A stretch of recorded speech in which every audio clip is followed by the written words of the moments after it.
మహాగణాధిపతయే నమః. ఓం గురుభ్యో నమః. ఓం శ్రీమాత్రే నమః. పరమేశ్వర స్వరూపమైనటువంటి జ్యోతిష, వాస్తు మరియు ఇతర అనేకమైనటువంటి శాస్త్రములను మనకు అందించినటువంటి మహర్షులకి నమస్కారం. హయగ్రీవ హయగ్రీవ హయగ్రీవేతి యో వదేత్ తస్య నిస్సరతే వాణి జహ్నుకన్యా ప్రవాహవత్. అరుణాం కరుణాతరంగితాక్షీం ధృతపాశాంకుశపుష్పబాణచాపాం అనిమాదిభిరావృతాం మయూకైః అహమిత్యేవ విభావయే భవానీం. శ్రీమాత్రే నమః. ప్రేక్షకులకి ఆ లలితాంబిక అమ్మవారి యొక్క అనుగ్రహం పరిపూర్ణంగా కలగాలని మనస్ఫూర్తిగా కోరుకుంటూ మనం ఈరోజు చెప్పుకోబోయేటువంటి ఈ క్రోధినామ సంవత్సరంలో ద్వాదశ రాసుల వారికి ఆదాయము, వ్యయము, రాజ్యపూజ్యము, అవమానము ఏ విధంగా ఉంది, మరి అలా ఉన్నప్పుడు అవి అలాగే అనుభవించాలా, వాటిని మనం ఏదైనా మన సంకల్పంతో, ఒక మంత్రంతో, దానంతో మార్చుకోవచ్చా, మార్చుకునే మార్గం ఎలా ఉంది, అదేవిధంగా ఈ క్రోధినామ సంవత్సరంలో ప్రపంచవ్యాప్తంగా ఎటువంటి ఫలితాలు ఉన్నాయనేటువంటిది కూడా ఆఖరిలో చెప్తాను. సో మనం ఒక్కొక్క రాశి పరంగా మనం చెప్పుకుంటూ వెళ్దాం. అయితే మనకి ఇక్కడ ఏంటంటే ఈ గ్రహాలు ఏవైతే ఉన్నాయో మనం సంవత్సర ఫలితాలు చెప్పేటప్పుడు మేజర్ ప్లానెట్స్ని మాత్రమే తీసుకుంటాం. అంటే ఏవేవి? రాహువు, కేతువు. కాలానికి కారకుడు రాహువు, మోక్షానికి కారకుడు కేతువు, జీవుడికి కారకుడైన గురువు, కర్మకారకుడైన శని. సంవత్సర ఫలితాలు కాబట్టి నెల ఫలితాలు చెప్పేటప్పుడు మిగతా ప్లానెట్స్ అన్నింటినీ తీసుకుంటాం. అయితే ఇక్కడ ఈ గురువు ప్రస్తుతం మేషరాశిలో ఉంటూ 2వ తేదీ 5వ నెల 2024 నుంచి వృషభంలోకి మారుతున్నాడు, గుర్తుపెట్టుకోండి. అదేవిధంగా శని భగవానుడు కూడా మనకి నెక్స్ట్ ఇయర్ అంటే వచ్చే సంవత్సరం 30వ తేదీ 3వ నెల 2025 నుంచి కుంభంలోకి మారుతున్నాడు, మకరంలో ఉన్న శని భగవానుడు. అయితే కన్యా లగ్నము, కన్యా రాశి, ఈ రాశి వారికి ఈ సంవత్సరం అంటే క్రోధినామ సంవత్సరంలో ఆదాయము, వ్యయము, రాజ్యపూజ్యం, అవమానం తీసుకుంటే ఆదాయం 5, వ్యయం 5 అంటే బ్యాలెన్స్డ్గా ఉంది.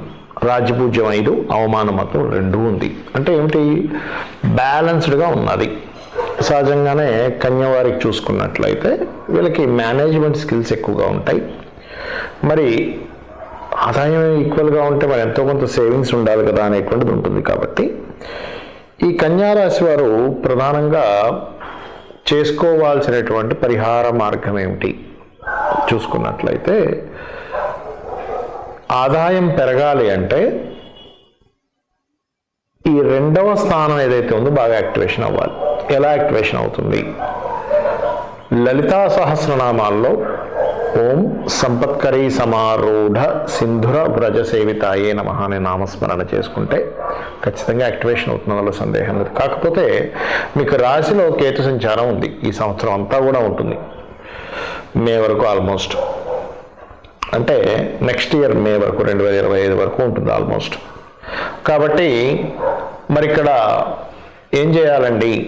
కేతువు యొక్క సంచారం చిత్ర విచిత్ర గ్రహము అంటూ ఉంటారు. అంటే మ్యాజికల్ ప్లానెట్స్ అంటూ ఉంటారు, దాన్ని చిత్ర విచిత్రమైన ఆలోచనలు ఇచ్చే గ్రహంగా చెప్తూ ఉంటారు. అప్పుడే సడన్గా అద్భుతంగా అనిపిస్తూ అప్పుడే వైరాగ్యంలో కూడా తీసుకెళ్తూ ఉంటుంది ప్లానెట్. అంటే వైరాగ్యాన్ని, జ్ఞానాన్ని, అద్భుతమైన ఆలోచనల్ని, ఆధ్యాత్మికతను ఇచ్చే ప్లానెట్ అది వచ్చి మీకు రాశిలో కూర్చుంది. వల్ల ఏమిటి? మానసికంగా కొన్ని విషయాల్లో ఆలోచిస్తూ ఉంటారు, మానసికంగా స్ట్రెస్ అవుతుంటారు, మళ్ళీ అదేవిధంగా ఆధ్యాత్మికంలోకి వెళ్ళిపోతూ ఉంటారు కేతువు వల్ల. దీనికి ఏమిటి పరిహారము అంటే, ఉదయం నిద్ర లేచిన వెంటనే గణపతిని తలుచుకోండి, ఈ ప్రభావం అనేటువంటి తగ్గుతుంది. అయితే ఆదాయం పెంచుకోవడానికి మాత్రం లలితాసహస్రనామాల్లో నామస్మరణ చేస్తూ వ్యయం తగ్గాలి. ఇక్కడ బ్యాలెన్స్ ఎలా అంటే ఉత్త ఆదాయం పెరిగితే సరిపోతుంది, వ్యయం తగ్గించాలి, అప్పుడు బ్యాలెన్స్ అవుతుంది. వ్యయం తగ్గడానికి మరి గ్రహస్థితి ఏమైనా యోగిస్తుందా అంటే, ఇక్కడ ఇన్వెస్ట్మెంట్స్ చేస్తారు ఈ సంవత్సరం ఎక్కువగా అనేటువంటిది ఈ కన్యారాశి వారికి చూపిస్తుంది. అంటే ఇన్వెస్ట్మెంట్స్ ఎక్కువగా చేస్తారు, అందులో ఎటువంటి సందేహం లేదు. మరి ఆ ఇన్వెస్ట్మెంట్స్ ఏవైతే ఉన్నాయో మీరు ఎక్కువగా చేస్తారని చూపిస్తుంది, వేటిల్లో ఇన్వెస్ట్మెంట్ చేసే యోగం చూపిస్తుంది అని చెప్పి చూసుకున్నట్లయితే, ఎక్కువగా ఏవైనా చూడండి భూములకు సంబంధించిన, లేకపోతే ఒక మీడియేటింగ్ ద్వారా ఏదైనా మీకు కొంతవరకు కలిసి రావడము, బంగారము, లేనట్లయితే ఏదైనా గవర్నమెంట్ రిలేటెడ్ సంబంధించినవి ఉంటాయి కొన్ని వాటిల్లో ఇన్వెస్ట్మెంట్ చేయడం, పోస్ట్ ఆఫీస్లోని వాటిలోని చూపిస్తుంది. మరి ఇక్కడ అవమానము రాజ్యపూజ్యంగానే తీసుకుంటే రాజ్యపూజ్యం 5 ఉంది, అవమానం 2 ఉంది కాబట్టి పర్లేదు, దీని గురించి ఏం టెన్షన్ పడాల్సిన అవసరం లేదు.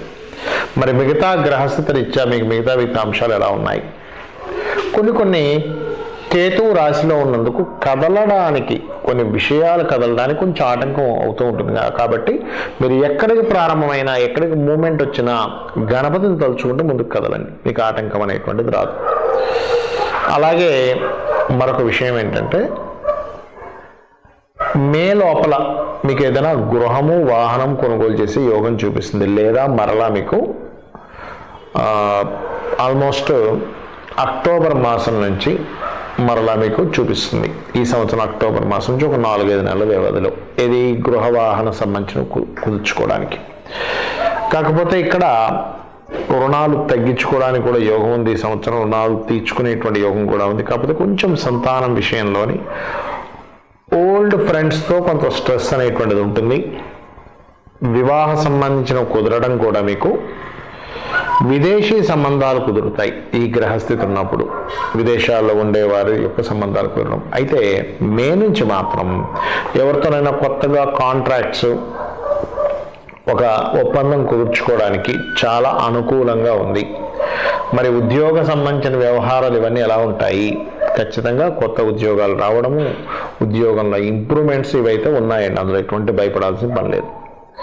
అయితే వ్యాపార లాభాలకు సంబంధించిన విషయంలో మాత్రం మే లోపల ఎక్కువ లాభాలు వస్తాయి. మే తర్వాత లాభాలు తగ్గుతాయని కాదు, ఇక్కడ మే లోపల, మే తర్వాత ఏంటంటే జూన్ నుంచి కొంచెం శని వక్రించడం వల్ల వ్యాపారాలకు సంబంధించిన విషయంలో కొంచెం చూసి అడుగు వేస్తూ ఉండాలి.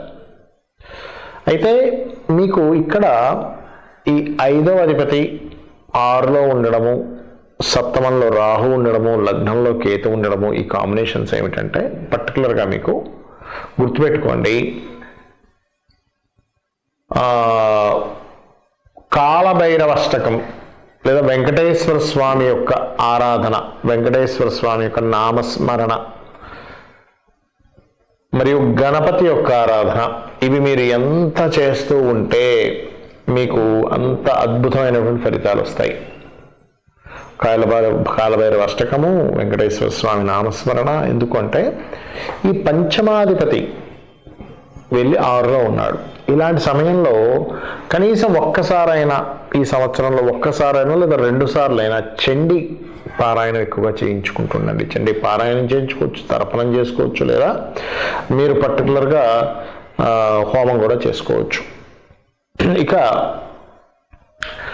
పర్టికులర్గా ఈ సంవత్సరంలో నిర్ణయాలు తీసుకునేటప్పుడు అందులో మీరు జూన్ నుంచి అక్టోబర్ మధ్యలో నిర్ణయాల విషయంలో మాత్రం చాలా జాగ్రత్తగా నిర్ణయాలు తీసుకోండి. ఈ సమయంలో కొంచెం రాజకీయ నాయకులు కూడా కొంత జాగ్రత్త వహించాలి.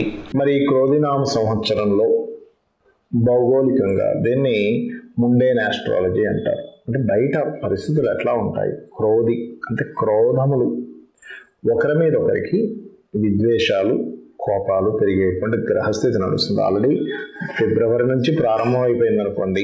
ఇదేదో క్రోధినామ సంవత్సరం వచ్చేటప్పుడే అని కాదు, ఫిబ్రవరి నుంచి గ్రహస్థితి అనేది స్టార్ట్ అయిపోయింది. ఎందుకంటే ముఖ్యంగా గొడవలకి కారకుడైనటువంటి కుజుడు శత్రుగ్రహాలతో, శత్రు రాసులతో సంబంధాలు కలిగి ఉంటున్నారు. అంటే ఏమిటి?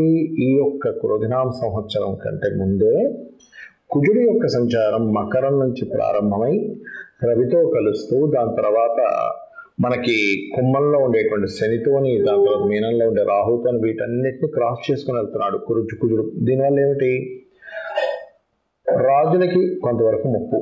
అంటే పెద్ద పెద్ద వాళ్ళు కొన్ని కారాగార సంబంధంగా వెళ్ళవలసిన పరిస్థితి రావడం. ఎందుకు అంటే ఇక్కడ శని, రవి, ముఖ్యంగా రాజులకు కారకుడైన రవి మన శనిని రాహుని దాటుకొని వెళ్ళాలి. అంటే ఏమిటి? పెద్ద పెద్ద పోస్టులో ఉండేటువంటి వారు కావచ్చు, సీఎంలు కావచ్చు, మంచి రాజకీయ నాయకులు కావచ్చు, ఎవరైనా సరే కొంత జైలు పాలయ్యేటువంటి యోగము, లేకపోతే వాళ్ళకి బాగా అవమానం కలిగేటువంటి విషయాలు, ఎక్స్పెక్టేషన్స్ అంతా తారుమారయ్యేటువంటి విషయాలను కలిగింపజేస్తాడు, ముఖ్యంగా రాజుల విషయంలో. ఒకటి. రెండవది, రాజుల మధ్యన గొడవ, అంటే ఏదైనా కొద్దిపాటి యుద్ధ వాతావరణము.